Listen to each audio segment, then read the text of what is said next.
Hi there. I thought today we could talk about the seeds you should be planting now and within the next few weeks. Now, this is based on where I live. I'm in zone 6. A year ago, I was zone 5. That has changed. And I'm also basing my information on how my plants grew last year. My peppers and my tomatoes were all too big. It's interesting. I use the Planter app to help me to schedule.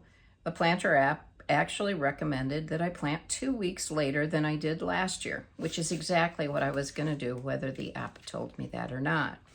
These are the kinds of things that you learn along the way. What works for you, what materials you want to use, what seeds actually germinate well for you. It's all really a learning process. Now, I want to step back and just say thank you for listening and thank you for being a part of my Just One Gardener family. This has been a complete surprise to me, and so I just really do thank you. Now, the things that I feel like should be planted by today or within the next few days would be peppers, rosemary. My family loves rosemary, so we grow that every year.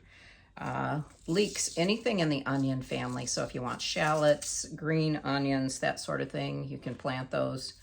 Lavender, we love to have lavender around the house. It draws the bees in. We also love basil. Now, basil is something that I will plant again and again, meaning in about 2 weeks, I'll plant another bunch of basil. And we'll plant this all over, just wherever there's a space for it. I love Thai basil. We don't eat it. It's delicious if you like Thai basil, but what I really love about it is how many bees it brings in. It smells delicious, and even when you dry it in the fall, if you have that in a room, you have this beautiful smell throughout your house. And of course, cilantro. So those are the things that I've planted. Those are behind me, along with the lettuce that I've been growing. Now, the next thing that I want to plant, this next stage of planting is really the most labor intense for me because there's so many different things that I could plant. If you're growing any cabbages, this would be a good time to start cabbages. Now, those can be sown outside, direct sown, so you don't have to use any of your space inside growing them if you don't have a lot of space. I like to grow inside because it takes all doubt out of my mind. Is it going to germinate? Is a bird going to eat that? I have voles in one of my gardens. Am I really going to have a seed germinate? So I just like to have everything grown inside and start from a plant. Eggplant, this is a new variety for us this year. I always grew something called a Rosita. Last year, I think I got 3 little bitty eggplants. Don't know what's going on there, so I'm hoping for a new type will help. Collard greens, I love collard greens. Those are also something I'm going to start now. Bunching onions, those are like, the green onions you buy in the store. It's also time to start your tomatoes. And I'm particularly excited about the tomatoes. I'm going to try a few new varieties this year.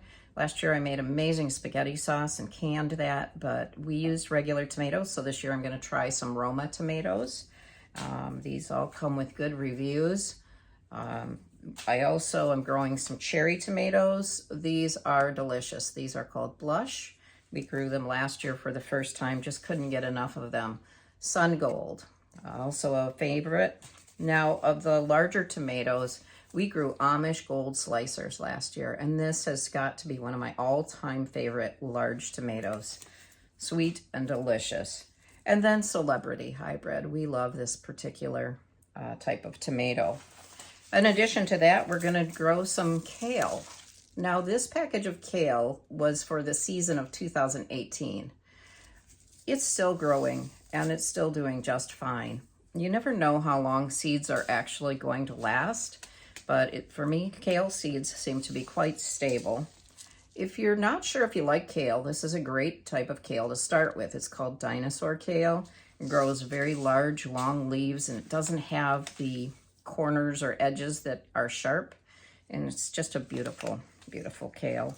Broccoli, starting broccoli, Swiss chard, mustard. Didn't know I liked mustard until last year when I tried it. Brussels sprouts, Kohlrabi, okra. We'll have several varieties of okra. And Clemson spineless always works the best for me, but I'm always interested in trying others.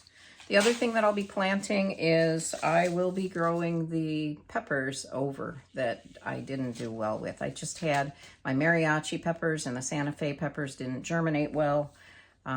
Probably all me, but if I knew what I did wrong, I would tell you. I think the Mariachis got a little overwatered. I have no clue on the Santa Fe's.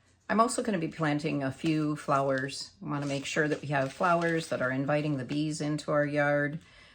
That helps us get everything pollinated and produce more vegetables.